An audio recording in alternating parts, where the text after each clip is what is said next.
Welcome to another episode of Healing Through Love. Each week, we share ideas, experiences, and resources to increase the awareness of domestic and family violence and to empower survivors to grow and thrive. We talk with experts who share their advice, or with people who have experienced abuse, no matter where they are on their journey. This is all about healing through love. And now, here are your hosts, Charlene Lynch and Rose Davidson.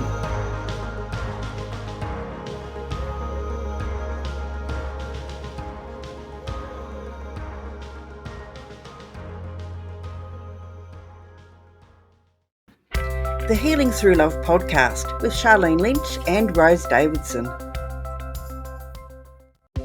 In episode 63, Lainie Liberti shares guidance for parents to support their teens and tweens' mental health in a time of change. Well, integration takes a lot of work. And in fact, in one of the chapters in my book, I talk about the collective trauma that we experienced going through COVID as worldwide, right? This is the age. In my life, I had never experienced anything like that before, and I'm over 50 years old. And so I think for our generation, those that are listening, this is the biggest event for many people, and the most prolonged event. And the interesting thing is to experience a collective trauma. It really helped me within the teens and the parents, the people that I was working with, to be able to explain to them almost the roller coaster of trauma. And so giving them a visual chart of what the trauma experience looks like. There's the Healing Through Love podcast with Charlene Lynch and Rose Davidson. The Healing Through Love podcast with host Charlene Lynch and Rose Davidson would love to acknowledge Global Glamping Charities Incorporated for generously supporting this podcast. Global Glamping Charities, solving homelessness in all of its forms. Reach out to them at globalglamping.org. Hello and welcome to Healing Through Love podcast. I'm your host, Charlene Lynch from charlenelynch.com. Healing Through Love is here to help victims and survivors of domestic and family violence find their way back to living a more fulfilling life. We interview experts and survivors who share their personal stories and offer advice to those who've experienced abuse, no matter where they are on the healing journey. As well as the Healing Through Love podcast, we hold annual Pamper Days here in South Australia and Adelaide for survivors of domestic and family violence. Local businesses come together and pay it forward to provide their services and resources for a much needed day of indulgence. Think day spa on steroids. It's beautiful to behold. We're looking for other organizations with similar values because Healing Through Love has gone global. So if you like the idea of working together with other wellness practitioners to pay it forward and share your services, your beautiful gifts to help make a difference for those who are in need, please, we've got another session coming up in August, actually, to talk about how you can bring this to your backyard. Every week we have amazing guests, and this week is no different. We have Lainie Liberti with us. She's a renowned author, speaker, community leader, and advocate for alternative education. She's considered a pioneer in the working school model. You're going to have to explain all of that. And the founder of Transformative Mentoring for Teens. I love it. And she's got a book, and we're going to dive into that. Hi, Lainie. How are you? I'm wonderful. And I'm actually an advocate for world schooling, which is kind of like a modality of homeschooling, but it's doing it while you're traveling. So it's a lot to talk about. We've got so many things that we can talk about. But like you, I am so passionate about really stopping the cycle of trauma through generations and being the one who says no more. So what got you to this place? What got you to this place, Lainie? Well, probably like a lot of your listeners, I grew up in a household that where I experienced a lot of trauma. And I write about a lot of those stories in my book. But that really set me down a path towards self-directed healing.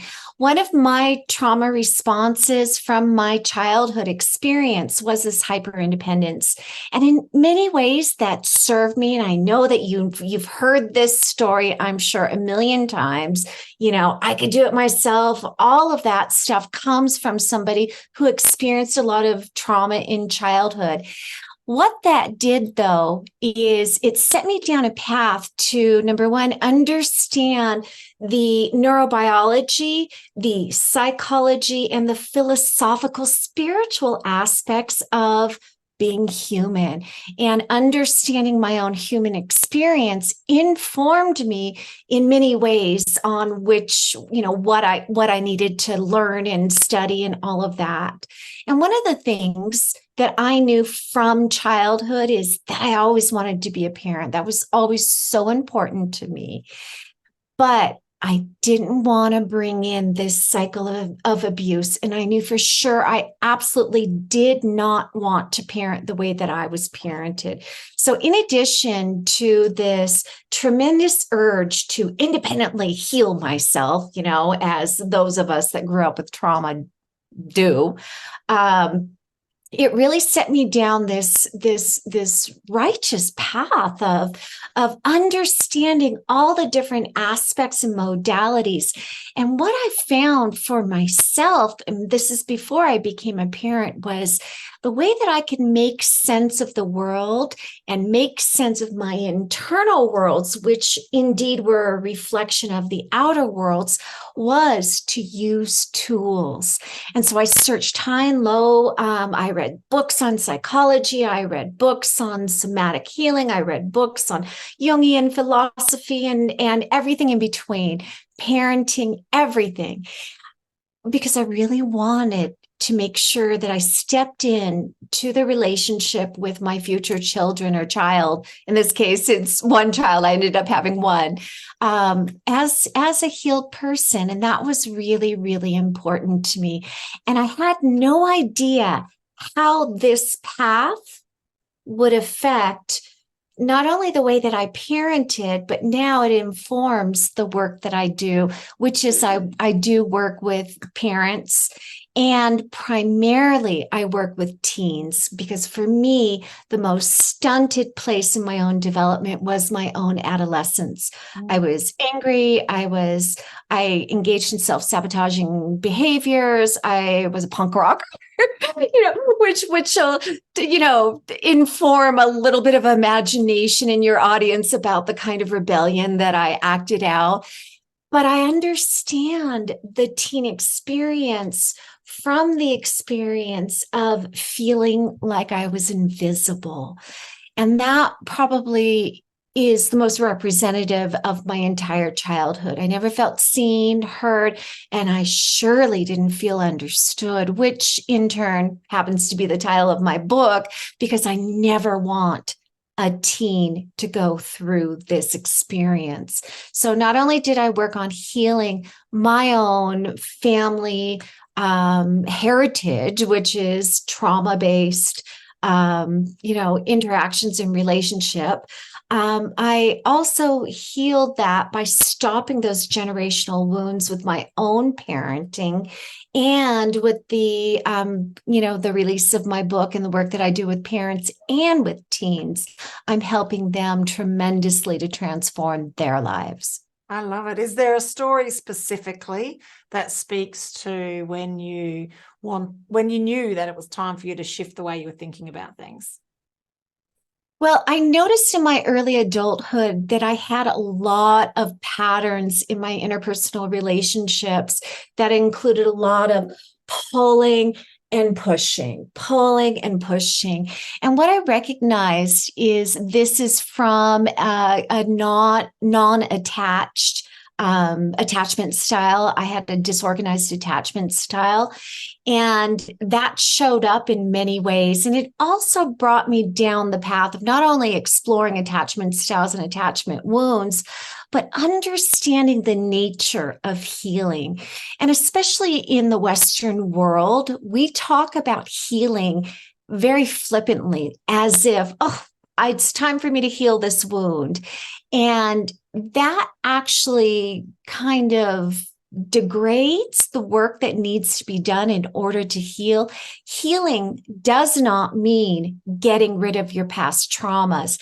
Healing means understanding what's there, what's underneath the triggers, what's underneath the shadows, what's underneath all of the behavioral expressions of an unhealed wound, and learning to integrate that and make it make sense. So in essence, healing doesn't mean getting rid of the stuff. It means using the stuff as an aspect of who we all are, and honoring and cherishing it. Even our deepest and darkest shadows need to be brought out of the shadow into the light, because it is a part of who we all are. We all have those.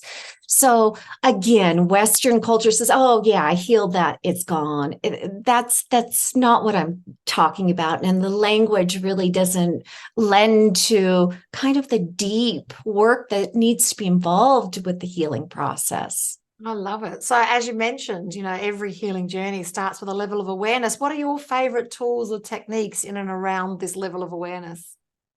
Well, I think the thing that brought me really deeply into my own self-directed healing, I had to intellectually understand the neurobiology. That was really important to me. I had to understand the framework that we all, carry around with us in this, head, on top of our shoulders.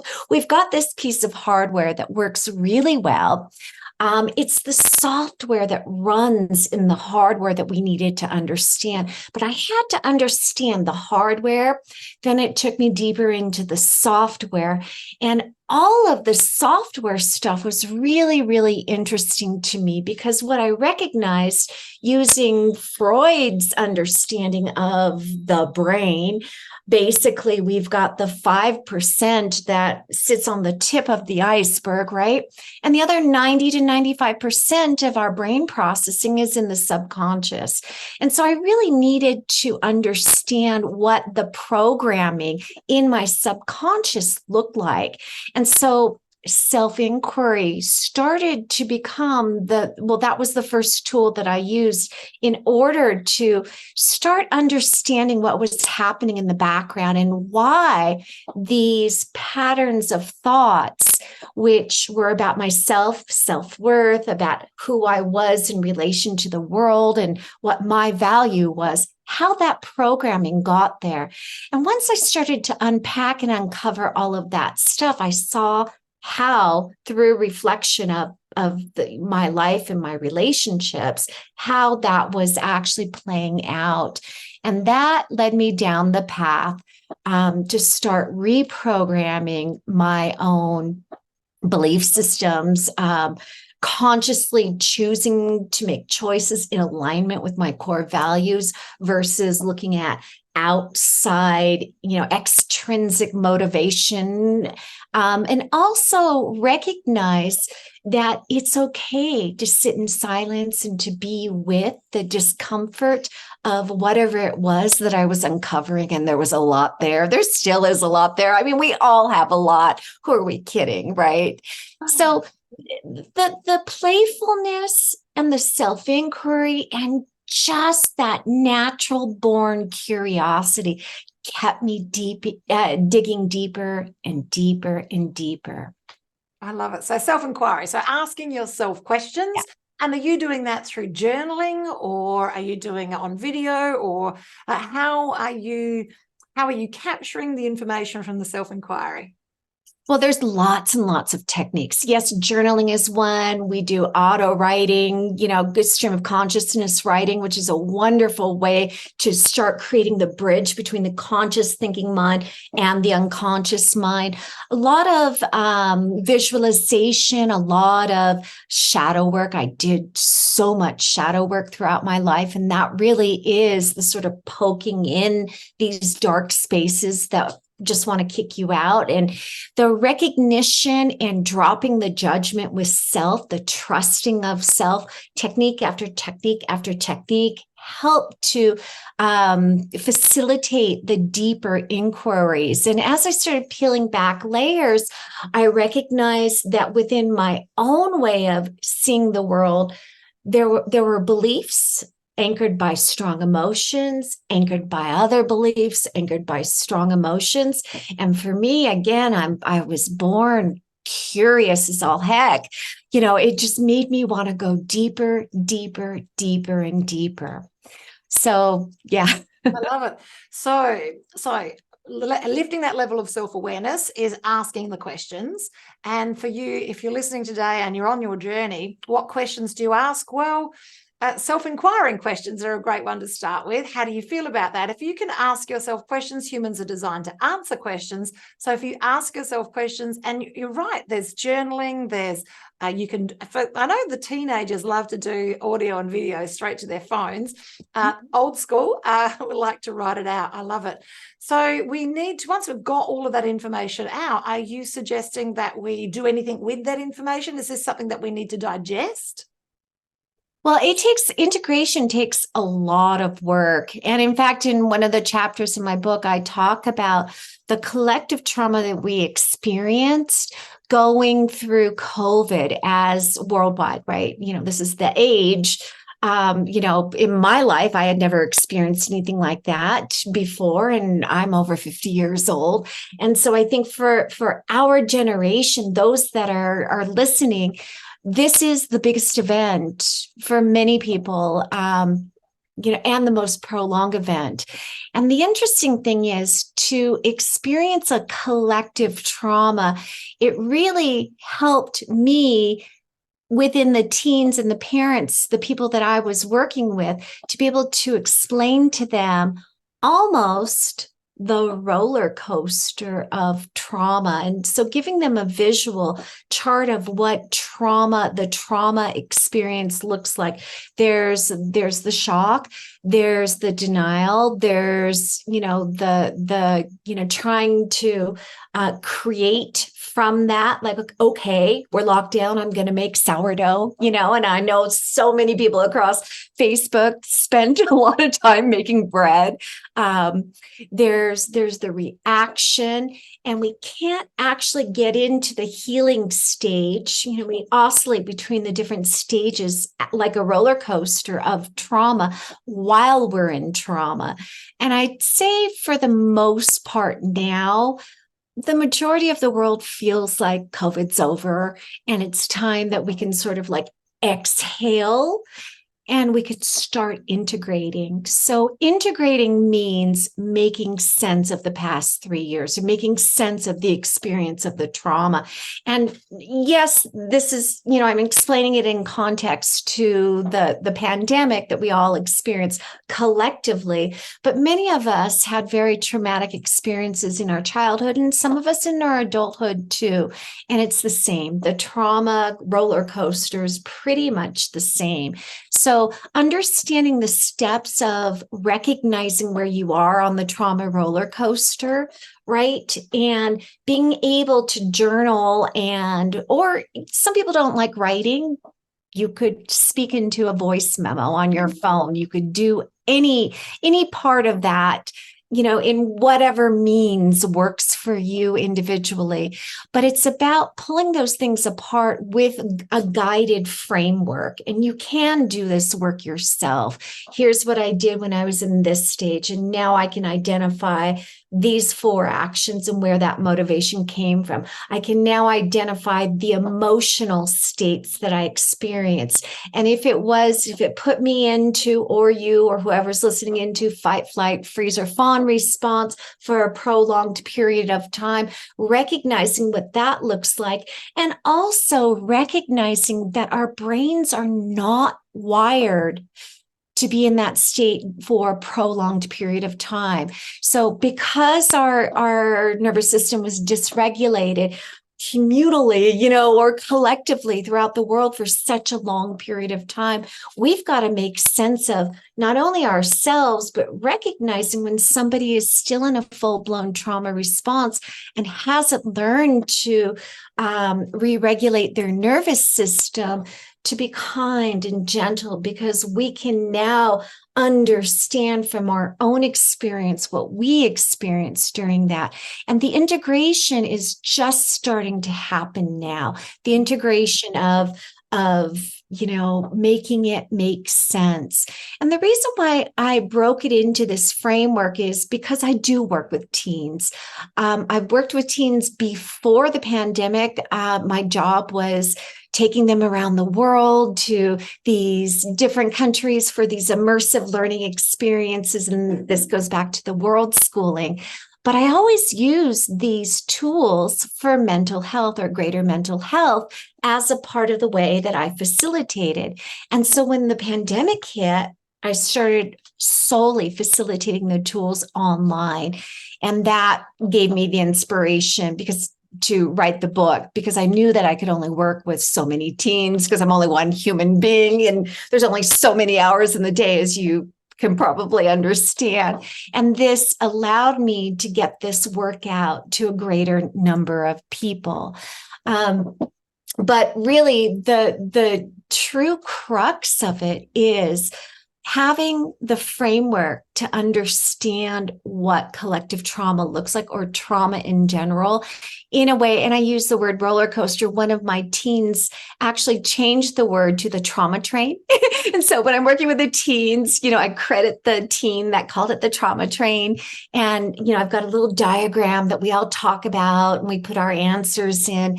But making mental health and understanding our internal worlds as an accessible tool for teens is the one thing that lights me up. It makes my life make sense. And so now, everything I do is towards, creating a greater internal life for all the teens that I work with, and of course, their parents. I love it. I love it. So you talked about getting your nervous system on board with the outcome that you're looking to achieve.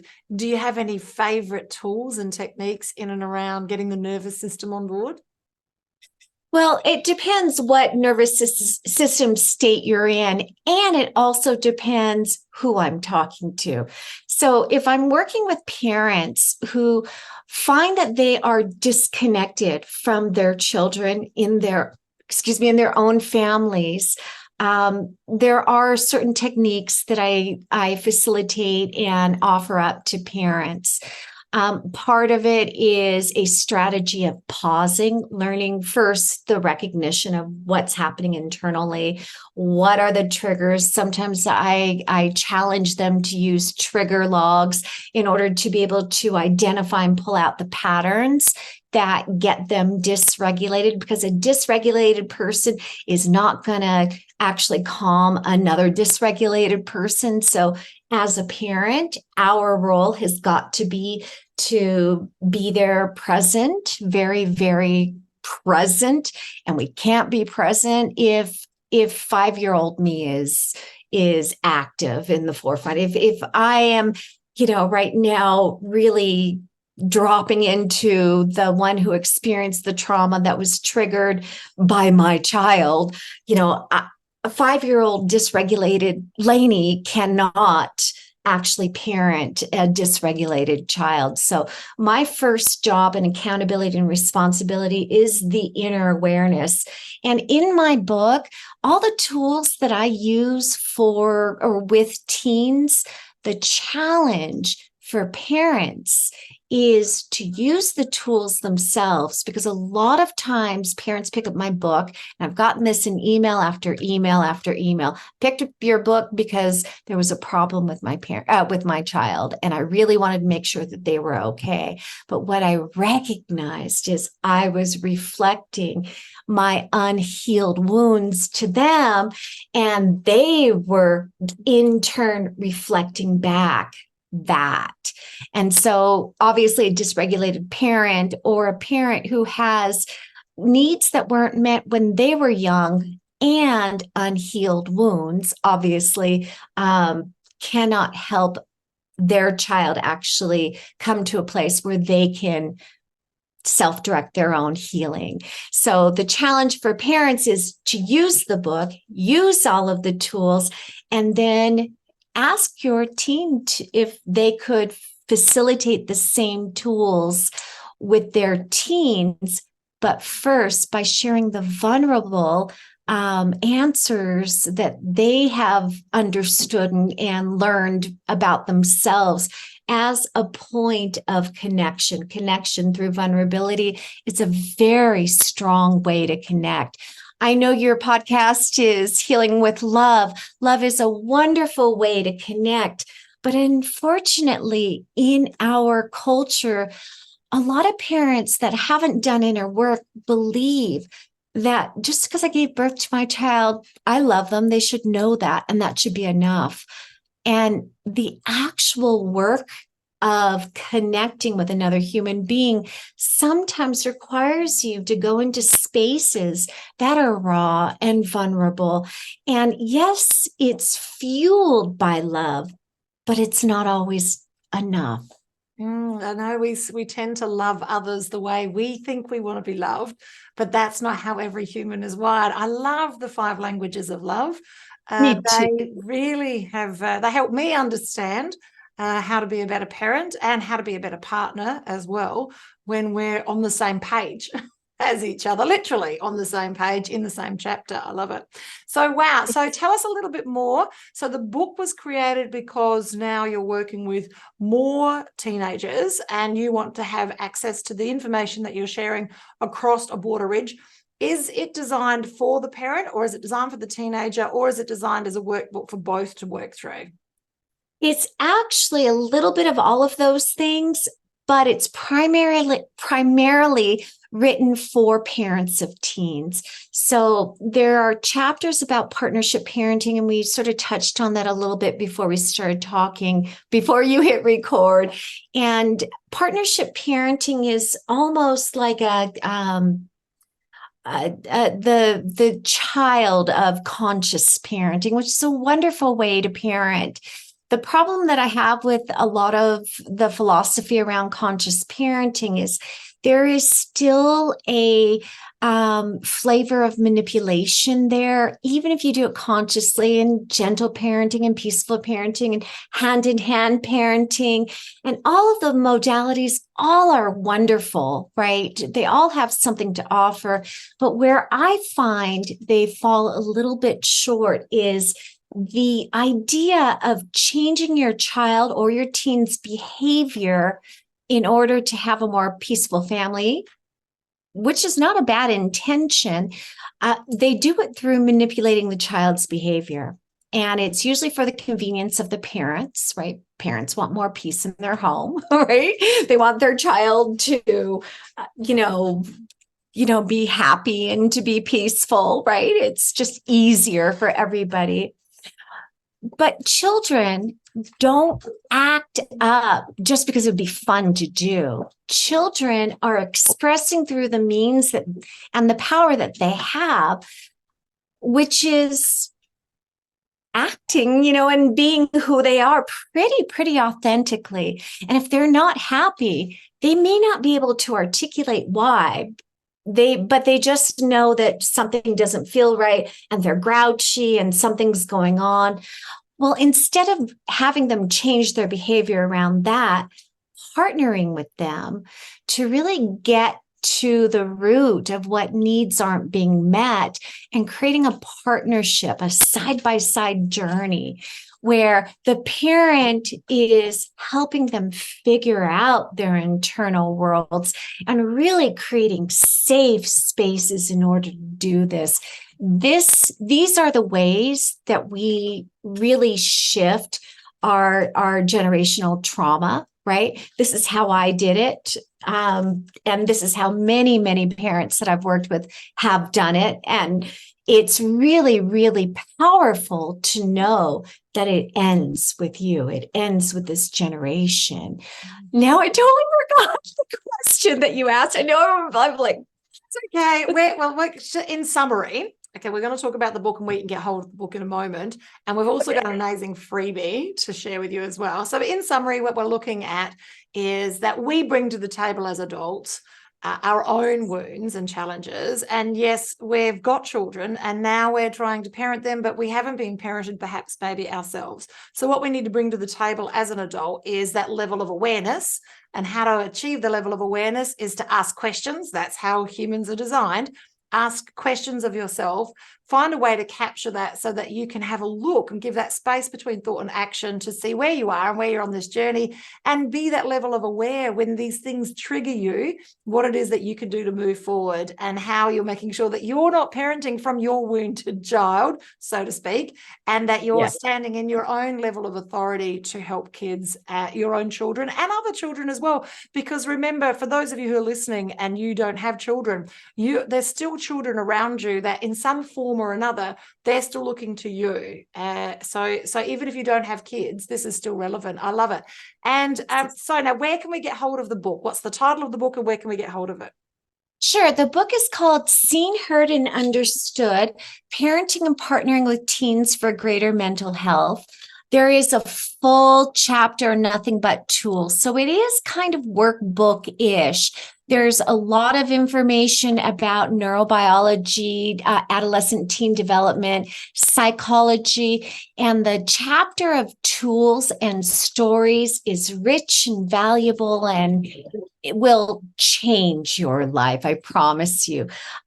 In May, I had my 1-year anniversary, and I released the hardcover edition, which the cover includes a painting that I made, and there are 6 new tools in here, and there's also a wonderful gift in the book, which you can find on Amazon. It's a 45-minute free session with me, and that's only available from the book, the hardcover book. So yeah, you can get that Amazon. That's fantastic. Okay, so the links will be in the show notes and also in the description. So if you're listening to this, they'll be in the description. And if you're watching this, then it'll be in the show notes. We also have a freebie for our listeners today. Can you tell us a little bit about the freebie? Sure. Earlier this year, I'm really passionate about partnership parenting, and partnership parenting, as I described, really is about the side-by-side journey. It's about coming to the relationship, any relationship, your relationship with your partner, relationship with your children, relationship with your friends, but in partnership, right? And so that strips away the authoritarian paradigm. Don't do it because I said so. You know, those kind of things are the things that we're programmed to roll off of our tongue. So we really throw that paradigm on its head. There's a lot more about partnership parenting in my book, but because I work with parents too, my son who is now 24, which blows me away. He's 24. He was raised in partnership, away from authoritarianism entirely. And I'm not saying that he was raised by a permissive parent. I was highly attached and highly involved with his parenting. And so we gave a free 3-hour workshop on partnership parenting. And we talked about the tools that we used as a family. We talked about the techniques for partnership parenting. We talked about mental health and how to model and connect. And my son reflected on what it meant to be raised in this paradigm and what it looked like in his life. The other interesting thing is, we didn't talk about this at all, but when my son and I when my son was 9 years old, we left the United States, where we're from, to travel for 1 year. Well, that ended up turning into 15 years. So I completely raised him nomadically, and it was just the two of us. And so we were together, living a very non-conformist, non-traditional life together. And so we had to be accountable to one another. We had to show up in partnership. There was no going back to the traditional life. We were, we traveled through 40 to 50 different countries, and, our life was very nonconformist, very untraditional, but that gave us a whole lot of time together. And so the workshop is my son's reflection of what it meant to have this really close connection with a parent, and to live in partnership, and to live non-traditionally. And his reflection in this workshop is worth it. Just listen to him speak. He's so incredibly articulate and reflective, vulnerable and authentic. And this is what we want. We want to raise children who can feel comfortable in the world, that know themselves because they've been trusted, that are familiar with their internal worlds, and that can make strong connections. So if you're a parent, sign up for this workshop. It's free. You've got nothing to lose, and you'll love meeting my son. I love it. I love it. So all of those details are in the show notes and the description. Yeah. What we know to be true is that our children are born with an intelligence that we missed. We just didn't connect to. We were busy in a previous generation. We're the same age. I'm 50. Yeah. You're a little bit younger than me. So we sort of skipped a few things. Yes. And the next generation, I see, are connected spiritually, emotionally, and physically on a completely different level than we are. So we have children with this level of intelligence as adults. When we can parent ourselves, not from the child space, if we can parent ourselves and be available to have these beautiful connected conversations and have this beautiful partnership happen between ourselves and our children, we're raising the frequency of this entire planet. And this is what's needed for us all to move forward. I'm looking forward to you diving in deep to everything that she's got to offer. All the details are in the show notes. That's a goodbye from me and a goodbye from Lainie. Bye for now. Bye. Thank you so much for the really fun conversation. Thank you for joining us for this episode of Healing Through Love. You can get further resources, see the show notes, or simply reach out to us via our website at htlaustralia.org. Thanks so much for joining us, and we look forward to your company next time on the Healing Through Love podcast.